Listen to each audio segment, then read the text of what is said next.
Hello.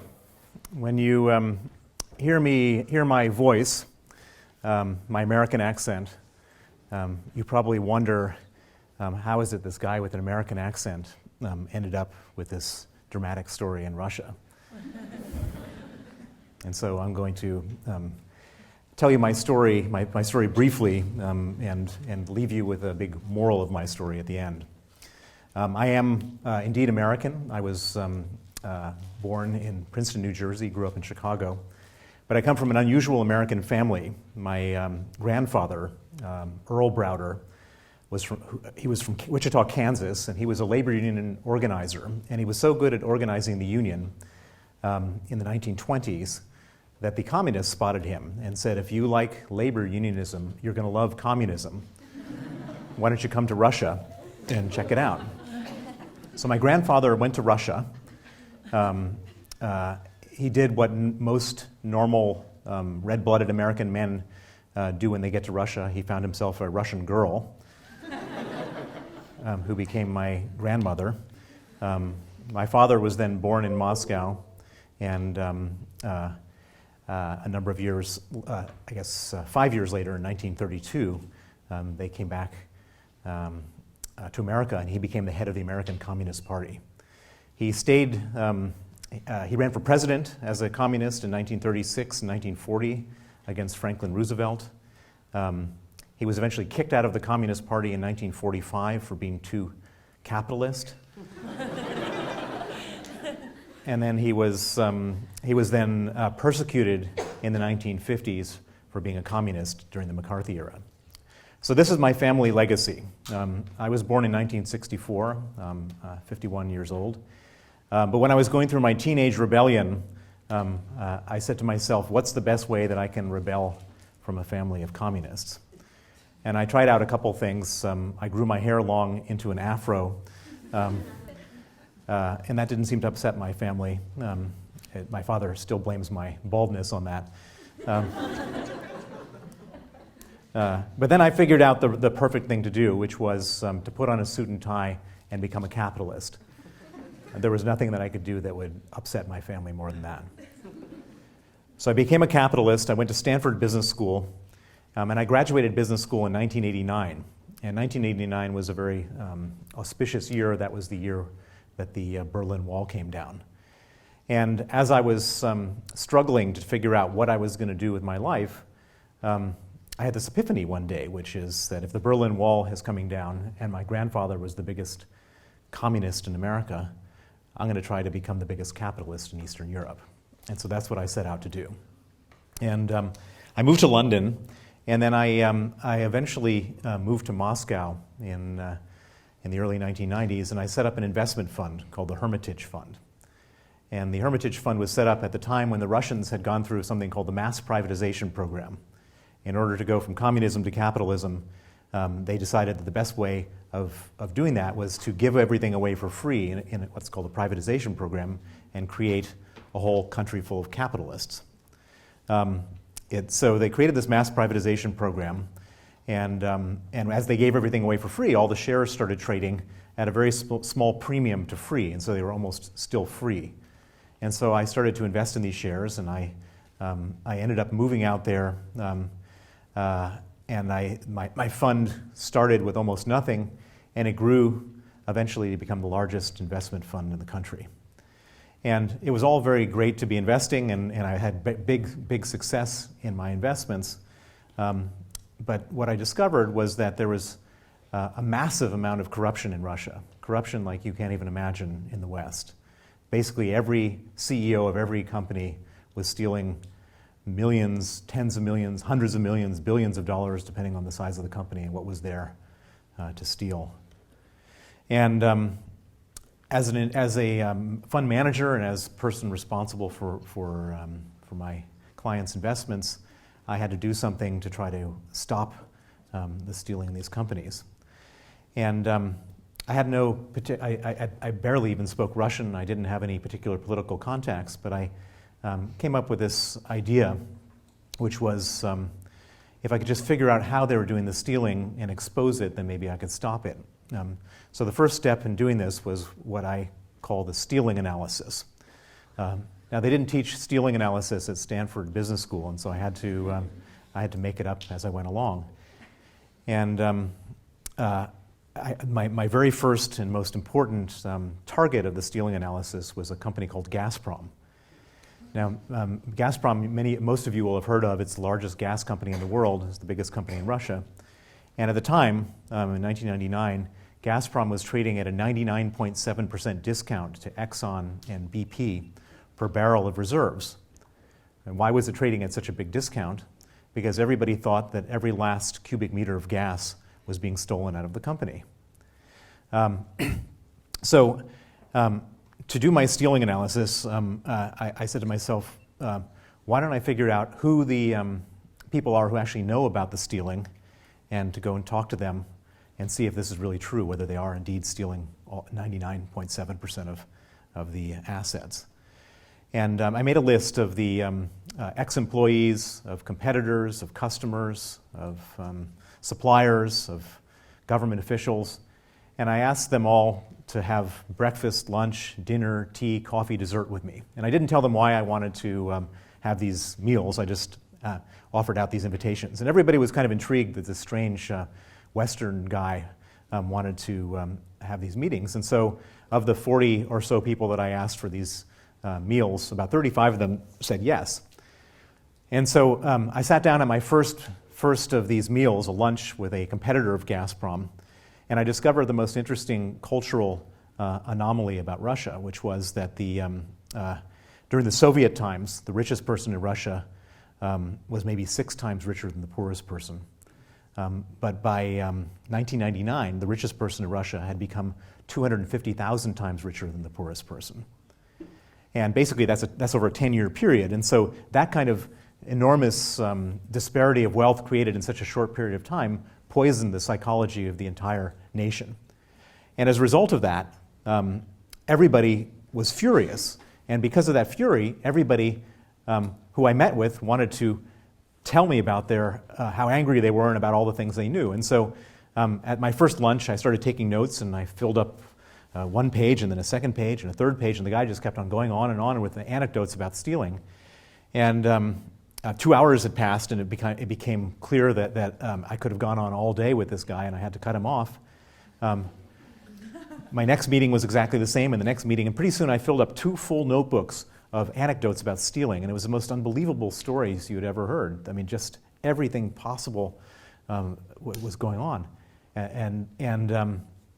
But the trouble with all this, I had this sort of interesting gossip, but I had no idea if this was true. I had no idea. I mean, these people could have been exaggerating. They could have been doing it for sour grapes. They could have been doing it for any of a number of reasons. And so I couldn't really figure out what I was going to do with all this stuff. And then one day we had this amazing lucky break. My head of research, who is a genius Russian PhD, was at a traffic light at Pushkin Square in Moscow. And Pushkin Square is where all the traffic snarls up. And he was at this traffic light, and because all the traffic has snarled up at Pushkin Square, and it snarls up like that every day, pretty much all day, an outdoor market has formed with street urchins to sell motorist stuff in their cars, and effectively this street market on the street. And they're selling everything from cigarettes to pirated DVDs to lingerie to anything you can think of. And some kid came to his window and knocked on the window, and he rolled it down and said, what are you selling? And the kid said, databases. And he said, what do you mean? What kind of databases? And he opened up his down coat, and he had these plastic folders with these CDs in it. And he said, well, what's that one right there? And the kid said, that's the Moscow Registration Chamber database. And I should point out that the Moscow Registration Chamber database is one of the things we needed in order to prove any of this stuff was true or false.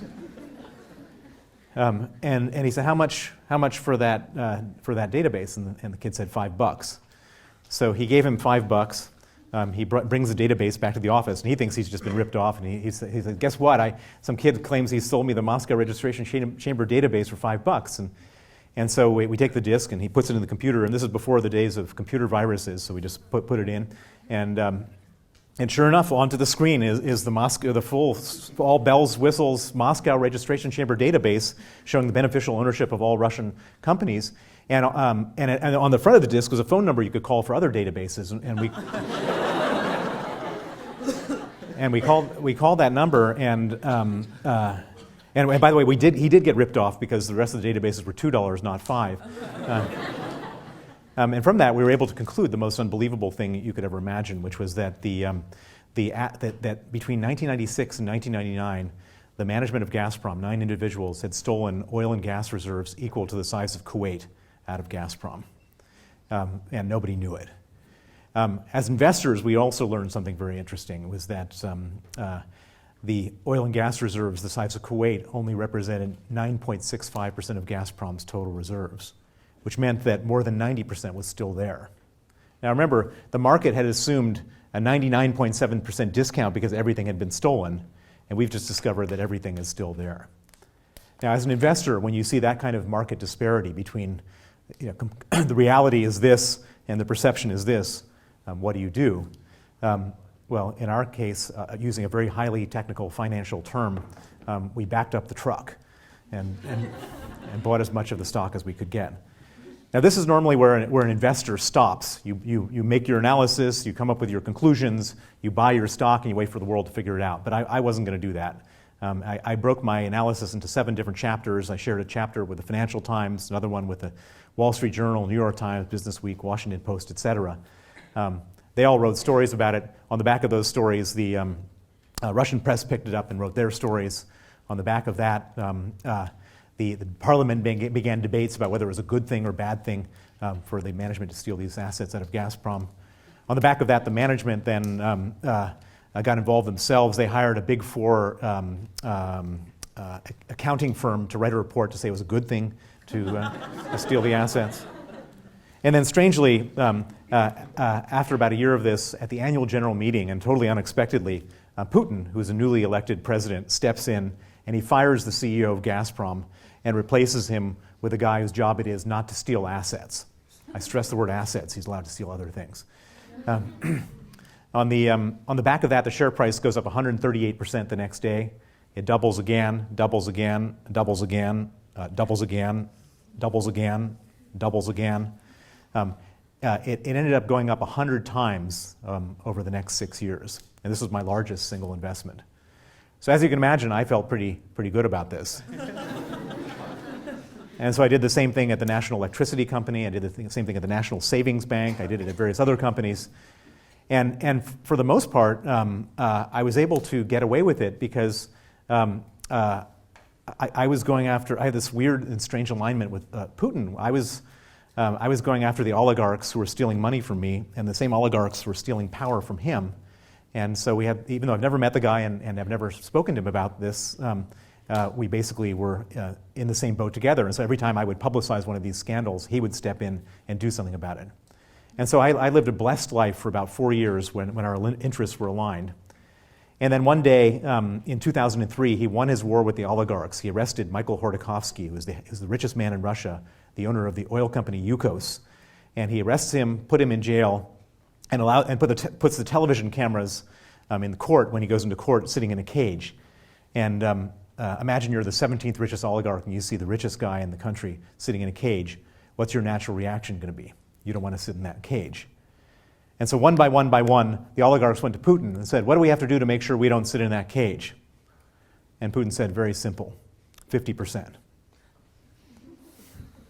And at that point, Putin became the richest man in the world, and all of my exposés no longer served his interests, but went against his personal interests. And this became very obvious and very clear to me in November of 2005. I was flying from London to Moscow, returning from a weekend trip here. I was stopped at the airport. I was detained for 15 hours at the airport, in the airport detention center. I was then put on a plane back to London, deported, and declared a threat to national security, never to be allowed in Russia again. Now, when the Russians turn on you, they don't tend to do so mildly. They tend to do so with extreme prejudice. And so when I saw that, I said to myself, there's more trouble coming. And so I had 2 places where I could have trouble. I had employees who I needed to evacuate, and I had assets in the country. And amazingly, we were able to quickly and quietly get all of our people out and get all of our assets out before anything happened to them. And so it all felt like that was the end of the story, but it turned out to be the beginning of the worst nightmare you could ever imagine. 18 months after I was expelled, my offices in Moscow were raided by 25 police officers. They also raided the offices of our law firm. They seized all of our corporate documents. And the next thing we know, we no longer own our investment holding companies, which were empty at this point because we had taken our money out. But we no longer owned our investment holding companies. They had been re-registered, stolen, using the documents seized by the police. I was terrified, not for economic reasons, but for just if the police were doing this, what else could they do? And so I went out and hired the smartest lawyer I could find in Russia, a young man named Sergei Magnitsky, to help me investigate. Sergei went and investigated, and he came back after investigating. He said, I've discovered there are two parts of this whole plot. The first was to steal your money, which they didn't succeed in doing because you got your money out. He said the second part, though, they did succeed in doing, which was when we were liquidating all of our holdings, we paid $230 million of taxes. And what Sergei discovered was that the people who stole our companies went and applied for an illegal $230 million tax refund, which is the largest tax refund in the history of Russia. It was awarded, they applied for the tax refund on the 23rd of December 2007, 2 days before Christmas, and it was agreed and paid out the next day. The largest tax refund in the history of Russia, awarded on a fraud. We assumed this must be a rogue operation. And so we wrote criminal complaints to all the different law enforcement agencies in Russia. Sergei testified against the officials involved. And we waited for the good guys to get the bad guys. And it turned out that there were no good guys in Putin's regime in Russia, only bad guys. And about a month after Sergei testified, he was then arrested by the same people he named in his complaints. He was put in pretrial detention. And then they began to torture him to withdraw his testimony. They put him in cells with 14 inmates and 8 beds and left the lights on 24 hours a day to impose sleep deprivation. They put him in cells with no heat and no window panes in Moscow. Nearly froze to death. They put him in cells with no toilet, just a hole in the floor where the sewage would bubble up. They'd move him from cell to cell to cell in the middle of the night. And the purpose of this was to get him to withdraw his testimony against these officers and to sign a false confession saying he did the crime on my instructions. Sergei refused to do all that, and the pressure just increased. He ended up getting terribly sick. He lost 20 kilos, developed terrible pains in his stomach, and was diagnosed as having pancreatitis and gallstones. He needed an operation, which was scheduled for the 1st of August 2009. A week before the operation, they came to him again with this false confession. He again refused. He was then abruptly moved to a maximum security prison called Butyrka, one of the toughest and worst in Russia, where they had no medical facilities there at all. At Butyrka, his health completely broke down. It went into a terrible downward spiral. Untreated pancreatic and gallstone pain is something unheard of. It just got worse and worse and worse, and on the night of November 16, 2009, he went into critical condition.